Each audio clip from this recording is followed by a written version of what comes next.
श्री गुरु चरण सरोज रज निज मन मुकुर सुधार बरनौ रघुवर विमल जसु जो दायक फल चार बुद्धिहीन तनु जानिके सुमिरो पवन कुमार बल बुद्धि विद्या देहु मोहि हरऊ कलेश विकार बल बुद्धि विद्या देहु मोहि हरऊ कलेश विकार। नमस्कार, जय हिंद, गुड मॉर्निंग, क्या हाल चाल। मैं हूं रविकांत त्रिपाठी और आप देख रहे हैं RMT गुरुकुल। कैसे हैं सभी लोग। आज की जो कक्षा है बहुत इंपॉर्टेंट पोयम है हमारी ग्राम श्री। लिखा किसने? प्रकृति के सुकुमार कवि सुमित्रा नंदन पंत ने। जो भी बच्चे CBSE बोर्ड से हैं, यानी हाँ बिल्कुल CBSE बोर्ड वाले बच्चे जो कि 9th में हैं, वो क्या पढ़ते हैं? क्षितिज और कृतिका, दो किताबें पढ़ते हैं ना। उसमें जो हमारी मेन पुस्तक है क्षितिज, उसका ये चैप्टर है ग्राम श्री। हाँ, कैसा है ये चैप्टर? अच्छा है? नहीं, एक बार प्लीज मुझे कमेंट करके ये बताइए चैप्टर अच्छा है कि बोरिंग है, फिर हम इस पर डिस्कशन करें।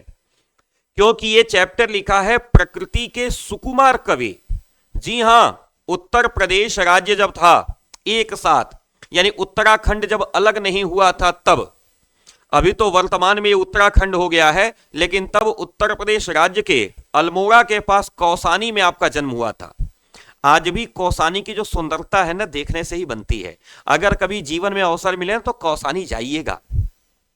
क्या सुंदर प्राकृतिक दृश्य है, क्या लैंडस्केप है वहां का। मतलब हिमालय की जो तलहटी का क्षेत्र है ना, वहीं इनका जन्म हुआ था, सुमित्रा नंदन पंत जी भाई साहब का। और प्रकृति के इतने नजदीक रहे कि इनकी सारी कविताएं प्रकृति के इर्द गिर्द ही चलती हैं। तो प्राकृतिक चीजों का इतना मनमोहक वर्णन करते हैं, इसलिए साहित्यकारों ने इन्हें प्रकृति का सुकुमार कवि कहा है। और दूसरी चीज, अगर हिंदी साहित्य के दृष्टिकोण से देखें तो छायावाद के बड़े प्रमुख स्तंभ माने जाते हैं। छायावाद यानी कल्पनाशीलता की प्रधानता। खूब कल्पना करते हैं ये कवि और मन में सोच सोच करके कितनी सुंदर चीजें बनाई जा सकती हैं, उसकी सुंदरता का वर्णन करते हैं। आइए हम भी करते हैं, आप भी करते हैं। और पहले रिक्वेस्ट यही है कि अपने दोस्तों को इस वीडियो के साथ जोड़िए। अगर मेरा पढ़ाया हुआ अच्छा लगेगा तो वीडियो को लाइक किए बिना मत जाइएगा, और अगर चैनल पे पहली बार आए तो सब्सक्राइब करके रख लीजिएगा। आइए शुरू करते हैं अपना चैप्टर, जिसका नाम है ग्राम श्री, है ना। फैले खेतों में दूर तलक मखमल की कोमल हरियाली, लिपटी जिससे रवि की किरणें, अरे चांदी के से उजली जाली। तिनकों के हरे हरे तन पर हिल हरित रुधिर है रहा झलक, श्यामल भूतल पर झुका हुआ नभ का चिर निर्मल नील फलक। क्या कहता है हमारा कवि? अर्थ देखने का प्रयास करते हैं, शायद कविता और अच्छी लगेगी आपको। फैली खेतों में दूर तलक, खूब दूर तक खेतों में फैली हुई है। तलक माने तक, खूब दूर तक खेतों में फैली हुई है। क्या? मखमल की कोमल हरियाली, यानी जब नए नए तिनके निकलते हैं ना, जब जमीन में फसलें उगती हैं ना, तो इतनी कोमल होती हैं। आप ध्यान दीजिए, अभी आप लोगों के यहां गांव घर में गेहूं बोया गया होगा, तो जब फसलें तैयार होती, अभी जैसे ही खेत में नए नए अंकुर निकलते हैं, सोचो कितने कोमल होते हैं और कैसे होते हैं, हरे रंग के होते हैं, पूरी धरती हरे रंग से आच्छादित हो जाती है। कहता है दूर तक खेतों में फैली हुई है क्या, कोमल हरियाली। वह हरियाली कितनी कोमल है, मखमल सी। यहां पर सी जो है ना बेटा, वो बताता है कि यहां उपमा अलंकार का उपयोग हमारा कवि करता चल रहा है। तो क्या कहा, मखमल सी कोमल हरियाली, यानी मखमल की जो हरियाली होती है ना, मखमल की जो कोमलता होती है, यानी जो हरियाली छाई हुई है ना, वो मखमल की तरह कोमल है। मखमल एक तरह का वस्त्र होता है जो बड़ा कोमल होता है। आगे कहते हैं, लिपटे जिससे रवि की किरणें, रवि माने सूर्य, अब उस पर सूर्य की किरणें भी पड़ रही हैं और इसकी वजह से होता रहा है चांदी की सी उजली जाली, चारों तरफ श्वेत रंग का प्रकाश फैल गया है। अर्थात धरती का जो तल है, यानी धरती का जो स्तर है, धरती का जो आंगन है, वह हरे रंग के कोमल कोमल फसलों से इस प्रकार पटा हुआ है, मानो ऐसा लग रहा है कि हरे रंग का मखमल बिछा हुआ हो। अब 4 लाइन का अर्थ एक साथ देखिए। कहता है मेरा कवि कि खेतों में दूर तलक, खूब दूर तक खेतों में मखमल जैसे कोमल कोमल छोटे छोटे नन्हे नन्हे पौधों की हरियाली फैली हुई है और उनके ऊपर सूर्य का प्रकाश चमक रहा है। चारों तरफ श्वेत रंग के प्रकाश में यह हरियाली बहुत सुंदर लग रही है। आगे कहता है कवि, तिनकों के हरे हरे तन पर, जो तिनके निकले हुए हैं, जो नए नए पौधे जमीन से उखड़ रहे हैं, निकल रहे हैं, बाहर आ रहे हैं, उन नए नए पौधों के बारे में हमारा कवि बता रहा है कि जो तिनके हैं ना, वो हरे रंग के बड़े सुंदर लग रहे हैं। तन का मतलब होता है शरीर, तन का मतलब शरीर। तिनकों के हरे हरे तन पर, यानी जो नए नए जो कोपल, नए नए जो तिनके निकल रहे हैं, जो बाहर उभर रहे हैं अभी धरती से, उनके हरे हरे शरीर पर हिल हरित रुधिर है रहा झलक। लाइन देखेंगे, रुधिर का मतलब होता है खून।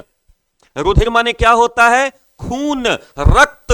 हमारे शरीर में कैसा रक्त है, लाल। जिसी वजह से हम लोग छोटे बच्चों को क्या कहते हैं, अरे मेरा लाल, अरे आपका चेहरा कितना लाल है। तो लाल का मतलब सुंदर। लाल शब्द कहां प्रयोग होता है, सुंदर। पता है क्यों, क्योंकि हमारे शरीर में लाल रंग का खून बहता है। अब मान लीजिए कोई पौधा है, पौधा किस रंग का है, हरे रंग का है, तो उस पौधे की खूबसूरती को प्रदर्शित करने के लिए हमारे कवि ने क्या कहा कि हरे रंग के जो पौधे हैं उनके अंदर जो रस भरा हुआ है वह भी हरे रंग का है। मानो ऐसा लग रहा है कि हरे रंग के रक्त का प्रवाह उन पौधों के अंदर हो रहा है और वे पौधे बड़े ही कोमल, बड़े ही अच्छे दिख रहे हैं। आगे हमारा कवि समझा रहा है, श्यामल भूतल पर झुका हुआ। भूतल माने धरती का तल। कैसा है, भूतल हरे रंग का है और उस भूतल पर जब बादलों की छाया पड़ रही है तो वह भूतल कुछ कुछ श्यामल दिखाई दे रहा है। क्यों, क्योंकि भूतल पर पहाड़ भी है, भूतल पर मिट्टी भी है, भूतल पर नदियां भी हैं, भूतल पर वृक्ष भी हैं। सब कुछ मिलाकर के जो भूतल का रंग है वो कुछ सांवला दिखाई दे रहा है और ऐसा लग रहा है कि यह जो फलक है ना, फलक माने होता है बच्चों आकाश। फलक माने क्या होता है, आकाश। नभ का हमेशा निर्मल साफ रहने वाला यह नीला आसमान मानो ऐसा लग रहा है कि नीचे उतर आया हो। यह गांव कितना सुंदर लग रहा है, मानो ऐसा लग रहा है कि सदैव स्वच्छ रहने वाला यह आकाश अपनी पूरी आभा को लेकर के नीचे उतर आया हो। अर्थ समझ में आया? हाँ, क्या कहा हमारे कवि ने? हमारे कवि ने कहा है खेतों में दूर तक ऐसी कोमल हरियाली फैली हुई है कि मानो मखमल जैसी कोमल हरियाली है। आगे कहता है हमारा कवि, ऊपर से सूर्य की किरणें ऐसी पड़ रही हैं और वह सूर्य की किरणों के प्रकाश में चारों तरफ श्वेत उजाला फैला हुआ है और उस उजाले में यह मखमल जैसी कोमल हरियाली जो दूर तक खेतों में फैली है अत्यंत सुंदर दिखाई दे रही है। कवि आगे कहता है कि जो नए नए तिनके कोपल धरती पर अभी नीचे से उभर रहे हैं वे ऐसे प्रतीत हो रहे हैं कि मानो उनके अंदर हरे रंग के रक्त का प्रवाह होने लगा है। ऐसा लग रहा है कि यह सांवले रंग का यह जो आकाश है, सदैव स्वच्छ रहने वाला नीला आकाश स्वयं नीचे धरती पर उतर आया हो। आगे हमारा कवि आपसे कहता है, रोमांचित सी लगती वसुधा। वसुधा माने धरती, मानो धरती रोमांचित हो गई है। रोमांचित किसे कहते हैं? जब कोई चीज आपको आश्चर्य प्रकट करती है ना, तो ये रोए खड़े हो जाते हैं। शरीर पर रोए क्या होते हैं? खड़े हो जाते हैं ना, इन्हीं को कहते हैं रोमांचित हो जाना। अब बताओ, धरती पर नए नए जो तिनके निकले हुए हैं वो बिल्कुल वैसे ही तो है ना जैसे हमारे शरीर पर रोए होते हैं। कहा रोमांचित से लगती वसुधा। वसुधा माने धरती, वसुधा माने धरती। कहा मानो ऐसा लग रहा है कि यह धरती प्रसन्नता के साथ रोमांचित हो गई हो। आगे कहता है कवि, आई जो गेहूं में बाली। जौ और गेहूं का जो फसलें हैं ना, उनमें बालियां निकल आई हैं। गेहूं और जौ की फसलों में क्या हो गए हैं? बालियां निकल आई हैं, अर्थात उसमें दाने लग गए हैं। कहता है आगे, अरहर सनई की सोने की किंकिणियां हैं शोभाशाली। किंकिणियां किसे कहते हैं भाई? तो किंकिणियां कहते हैं करधनी को। जो कमर में पहना जाने वाला आभूषण होता है ना, करधनी, उसको कहते हैं किंकिणी। अरहर और सनई, जो दाल हम लोग खाते हैं ना, इनके जो फूल होते हैं वो पीले पीले रंग के होते हैं। सनई का फूल तो बाजार में बिकता है, लोग साग बना के भी खाते हैं। आप लोग देखे होंगे, सनई का जो फूल होता है ना, वो साग बना के लोग खाते हैं उसका। हाँ, खेतों बिकता होगा, बाजार में चौराहे वगैरह पे बिकता है, आप लोग देखे होंगे। तो कहा अरहर और सनई के जो फूल है ना, वो ऐसे लग रहे हैं कि मानो इन पौधों ने सोने की, गोल्ड की करधनी पहन रखी हो। आगे कहते हैं, उड़ती भीनी तैलाक्त गंध। तैलाक्त गंध का मतलब तेल की सुगंध। अच्छा, तेल भी महकता है। आप अगर सरसों का स्वच्छ तेल ले आइए या कभी अवसर मिले तो उस दुकान पर जाइए जहां तेल निकाला जाता है सरसों से, वहां देखिए कितनी सुंदर महक आती है। भीनी का मतलब होता है हल्की हल्की। भीनी का मतलब क्या होता है? हल्की हल्की तेल की गंध वातावरण में फैल रही है। उड़ती भीनी तैलाक्त गंध, इसका मतलब है कि सरसों के पीले पीले फूल खिल गए हैं, अर्थात खेतों में सरसों खिली हुई है। कवि आगे कहता है, लो हरित धरा से झांक रही। मानो ऐसा लग रहा है कि हरे रंग की धरती से झांक रही है। कौन? नीलम की कली तीसी नीली। तीसी भी एक तरह का तेल का पौधा है, तो नीले रंग के फूलों वाली तीसी ऐसा लग रहा है कि नीलम की तरह झांक रही हो। नीलम एक तरह का रत्न है जो पहना जाता है। जैसे अभी मेरे हाथ में जो है, अगर आपको क्लियरली दिख पा रहा होगा तो मैं दिखाना चाहूंगा, जैसे ये हरे कलर का है, इसे पन्ना कहते हैं। ऐसे ही नीलम होता है नीले रंग का।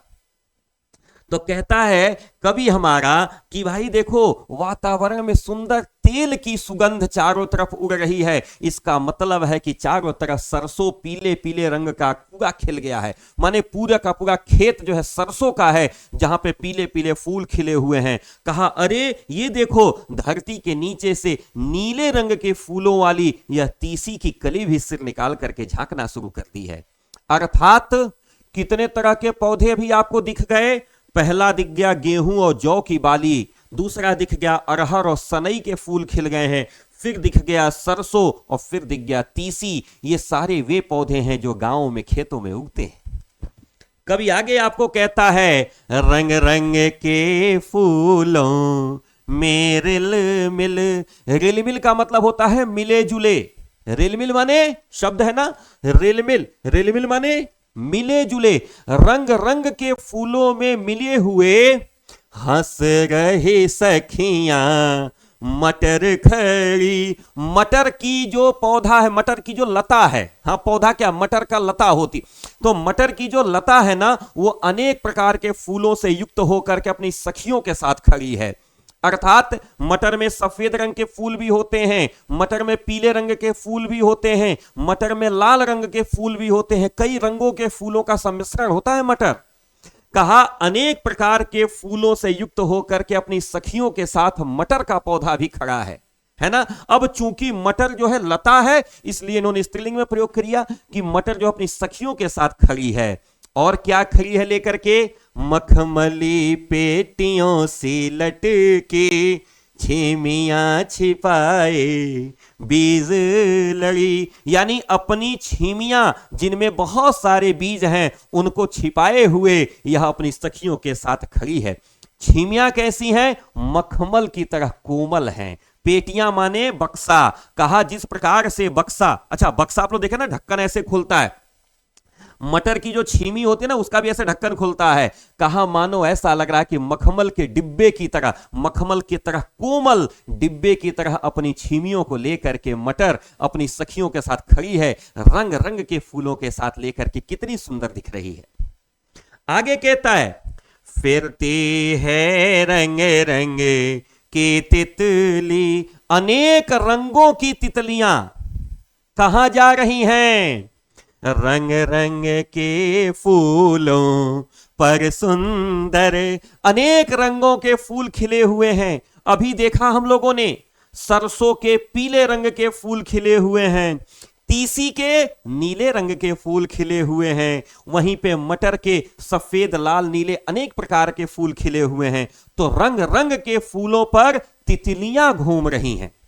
कहा हमारे कवि ने, भाई साहब ऐसा भ्रम हो रहा है, ऐसा लग रहा है कि खुद फूल ही एक दूसरे डंडी से दूसरे डंडी पर घूम रहे हों।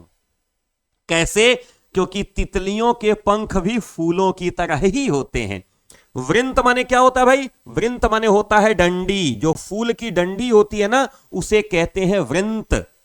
कहा ऐसा लग रहा है एक डंडी से दूसरी डंडी पर फूल ही स्वयं उड़ उड़ के जा रहे हों।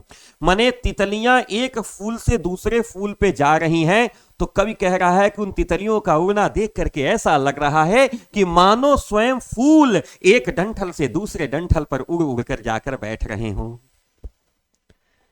कवि आगे कहता है, अब रजत स्वंज मंजरियों से, रजत माने चांदी और स्वर्ण माने सोना, रजत माने चांदी, स्वर्ण माने सोना, यानी सफेद और पीले रंग की मंजरियों से, मंजरी कहते हैं आम का जो बौर आता है, आम के फल आने के पहले देखो ना आम में मोजर आता है, इसको कुछ लोग मोजर कहते हैं, कुछ लोग बौर कहते हैं।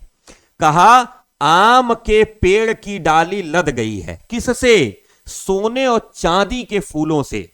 यानी आम की जो मंजरियां हैं वो कैसी हैं, मानो ऐसा लग रहा है कि सोने और चांदी के आभूषण हैं, और इससे आम के जो पेड़ की डाली है वो लद गई है।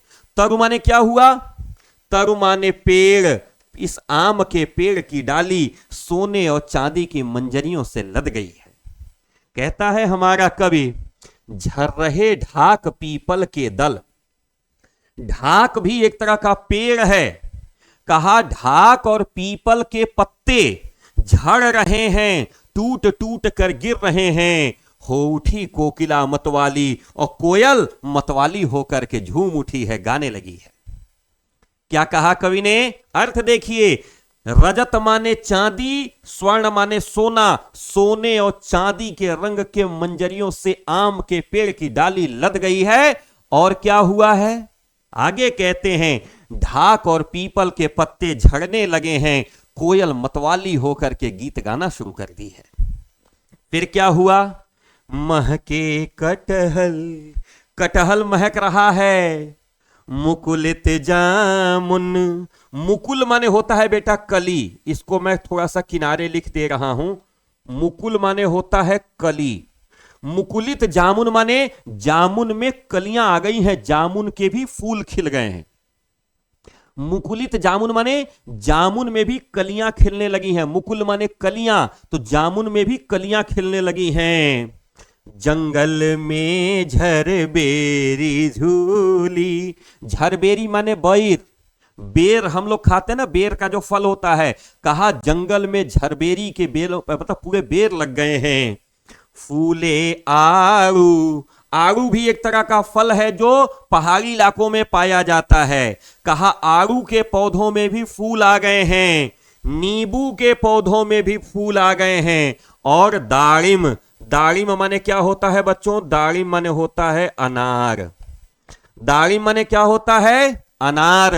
कहा अनार, नींबू और आड़ू में भी फूल आ गए हैं। इधर देखो, आलू, गोभी, बैगन, मूली, सब के सब प्रसन्न हैं। यह गांव कितना सुंदर लग रहा है। कभी आगे आपसे कहता है, पीले मीठे अमरूदों में, यानी अमरूद पक करके कैसे हो गए हैं? पीले हो गए हैं, और पकने की वजह से उसमें मिठास आ गई है।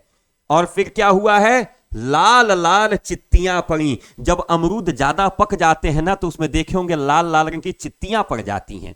कहा पीले पीले सुंदर मीठे मीठे अमरूद, उसमें भी लाल लाल चित्तियां पड़ गई हैं, इतना सुंदर दिख रहा है। फिर कभी कहता है, पक गए सुनहले मधुर बेर, जो बेर है ना वह भी मधुर माने मीठे, पक गए हैं। मीठे मीठे बेर पौधों पर ही पक गए हैं। अवली से तरु की डाल जड़ी, तरु माने अभी मैंने बताया था, तरु माने होता है बच्चों पेड़, यानी अवली, आंवला बाजार में बिक रहा होगा। आंवला से पूरी की पूरी डाल जड़ गई है। समझ में आई बात? यानी आंवला के वृक्ष पर आंवला के फल लग गए हैं। लहलह पालक, आहा, पालक खेतों में लहलहा रही है। मह मह धनिया, धनिया महक रही है। अच्छा, धनिया महकती बड़ी सुंदर है। कहा पालक खेतों में लहलहा रही है, धनिया महक रही है। लौकी और सेम फली फैली, लौकी और सेम पूरी तरह से फल करके फैल गई हैं। माने लौकी और सेम की लताएं चारों तरफ फैल गई हैं। अच्छा, जाड़े में ऐसा होता है ना, लौकी और सेम की लताएं फैल जाती हैं और खूब उस पर सेम और लौकी फल रही है। मखमली टमाटर हुए लाल, टमाटर लाल लाल हो गए हैं। कैसे हैं? मखमली, मखमल की तरह कोमल टमाटर लाल लाल हो गए हैं पक करके। और मिर्चों की बड़ी हरी थैली, और मिर्चों के जो पेड़ हैं वो इस तरीके से मिर्चों को भर लिए हैं मानो थैली में कोई सामग्री भर ली जाती है। मिर्चे के अंदर होते हैं ना बीज भरे रहते हैं। कहा मिर्चों की बड़ी हरी थैली, ऐसा लग रहा है कि मिर्चों की थैली भर के आ गई हो, यानी मिर्चा पूरा थैली में भर लिया गया हो। मिर्ची को ही थैली बताया है कवि ने। मिर्चे के अंदर बीज भरा रहता है ना, बिल्कुल वैसे ही जैसे थैली में हम लोग सामान भर लेते हैं। कहा यह मिर्चों की कितनी सुंदर हरे रंग की थैलियां लटकी हुई हैं। गांव कितना सुंदर होता है यार। कहा बालू के सांपों से अंकित गंगा की सतरंगी रेती, गंगा जी का जो किनारा है ना वो रेत का है, वो बालू का है। और उस पर क्या हुआ है? हवाओं के चलने से उस पर ऐसे सांप जैसे निशान बन गए हैं। तो कहा बालू के सांपों से अंकित, जैसे बालू जो होता है ना हवा चलने के उसमें ऐसे निशान बन जाते हैं। तो कहा गंगा जी का जो किनारा है ना उसके बालू पर ऐसे डिजाइन बने हुए हैं मानो ऐसा लग रहा है कि पतले पतले सांप हों। और सांप किस चीज के? बालू के सांप, यानी बालू पे सांप जैसी डिजाइन बनी हुई है। गंगा जी की जो रेती है वो सतरंगी है, यानी सूर्य के प्रकाश में चमक रही है। सूर्य के प्रकाश को सतरंगा प्रकाश कहते हैं। 7 रंग होते हैं सूर्य के प्रकाश में। कौन कौन से? हाँ, वायलेट, उसके बाद इंडिगो, फिर ब्लू, फिर ग्रीन, फिर येलो, फिर ऑरेंज, होते कि नहीं होते हैं? फिर एक और होता है, पता नहीं कौन सा, याद आए तो बताइएगा हमको कमेंट में। 7 को होते हैं ना, वायलेट, इंडिगो, ब्लू, 3 इधर हो गए, ग्रीन ये भी हो गया, येलो ये भी हो गया, ऑरेंज ये भी हो गया, एक बचा है। हाँ, रेड होता है। Very good, red red red, very good. तो ये 7 रंग होते हैं सूर्य के प्रकाश में। इसलिए कहते हैं सूर्य के प्रकाश को सतरंगा। तो सूर्य के प्रकाश में गंगा जी का किनारा चमक रहा है और उस बालू पे सुंदर सुंदर निशान पड़े हुए हैं। कहते हैं उसी पे सरपत छाई हुई है। सरपत समझते हैं? अब तो नहीं देखने को मिलता है। सरपत पहले नदियों के किनारे होता था। अभी भी आप लोगों में से किसी का घर अगर नदी के किनारे होगा तो जानते होंगे, छप्पर छाने के लिए लोग प्रयोग करते थे सरपत। जैसे पुराना जो झोपड़ी वगैरह होती है ना, झोपड़ी का जो छत होता है ना, सरपत का लगाते हैं। सरपत उसी को कहते हैं, झोपड़ी का छत लगाने के लिए। पतहर, सरपत, मूज, समझ में आ रहा है? हां, उसी को कहते हैं सरपत। और कहता है सुंदर लगी सरपत छाई। तो सरपत क्या होता है? बालू में सरपत से ही ऐसे घेर करके खेत का निशान बनाया जाता है जहां पर तरबूजों की खेती की जाती है। क्योंकि जैसे नॉर्मली हम लोग का खेत होता है ना, वहां पे तो मेड़ बना हुआ है तो पहचान में आ जाता है भाई ये रविकांत सर का खेत है, दूसरे का खेत है। लेकिन गंगा जी के किनारे बालू में कैसे पता चलेगा ये खेत किसका है? तो वहां क्या होता है, जो किनारा होता है ना बॉर्डर, वहां पे ऐसे सरपत गाड़ देते हैं, उससे पता चल जाता है खेत अलग अलग है, बॉर्डर पता करने के लिए। तो कहा सरपत से घेरे हुए तरबूजों की जो खेती है तट पे, वो बड़ी सुंदर लग रही है। आगे कहता है हमारा कवि, अंगुली की कंघी से बगुले कलगी संवारते हैं कोई। अच्छा, बगुला आप लोग देखें? बगुला, बगुले की एक विशेषता होती है, दो पैर तो होता है लेकिन वो हमेशा एक ही पैर पर खड़ा रहता है। तो बगुला क्या करता है, एक पैर पे खड़ा रहता है और एक पैर से ऐसे खुजलाता रहता है अपना सिर हमेशा। तो कहा ऐसा लग रहा है कि अंगुली रूपी कंघी से बगुले अपनी कलगी संवार रहे हों। कलगी समझते हैं? साफा बांधने के बाद नहीं ऐसे किनारे थोड़ा सा निकला रहता है, जैसे साफा कोई बांधा हो और उसमें ऐसे देखिए डिजाइन निकला रहता है, ऐसे निकला रहता है, उसी को कहते हैं कलगी। तो कहा ऐसा लग रहा है कि बगुले जो है ना अपने हाथ रूपी कंघी से अपनी कलगी संवार रहे हों। तीरते जल में सुरखाब, सुरखाब बने, सुरखाब भी एक तरह के पक्षी हैं जो बत्तख की तरह होते हैं। कहा सुरखाब पक्षी भी जल में तैर रहे हैं। और पुलिन पर, पुलिन क्या होता है? पुलिन माने होता है बच्चों किनारा। पुलिन माने क्या होता है? किनारा या तट। नदी के तट या किनारे को पुलिन कहते हैं, ठीक ना? पुलिन माने क्या होता है? किनारा या तट। उस पर मगरौठी सोई हुई है। मगरौठी भी एक तरह की पक्षी है जो ज्यादातर रात में उड़ती है, दिन में बड़े आलस्य के साथ पड़ी रहती है। मंगरौठी एक ऐसी पक्षी है जो उल्लू की तरह होती है। जैसे उल्लू को जानते हैं ना, उल्लू दिन में नहीं घूमेगा, वो कब घूमेगा? रात में घूमेगा। वैसे ही ये जो मगरौठी है ना, वो अभी सूर्य के प्रकाश में धूप में नहीं उगती। धूप जब होता है ना तो आलस्य में पड़ी रहती है। कब निकलती है?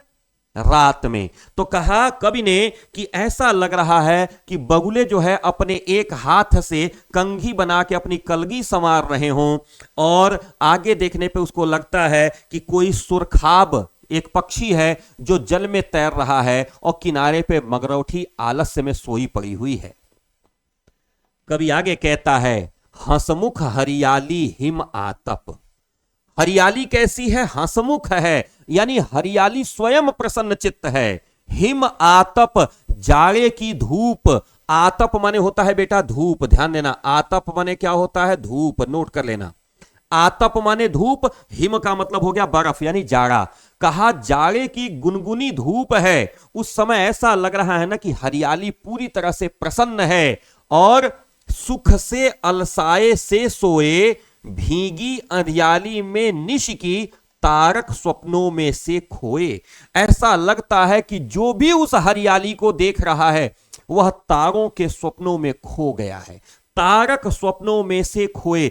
हल्की हल्की अंधियाली में, यानी जाड़े की जो धूप होती है ना बेटा, वो ऐसी धूप नहीं होती है जो बहुत तेज लगती है, यानी हल्की गुनगुनी धूप में हर व्यक्ति इतने आलस्य में, आनंद में रहता है।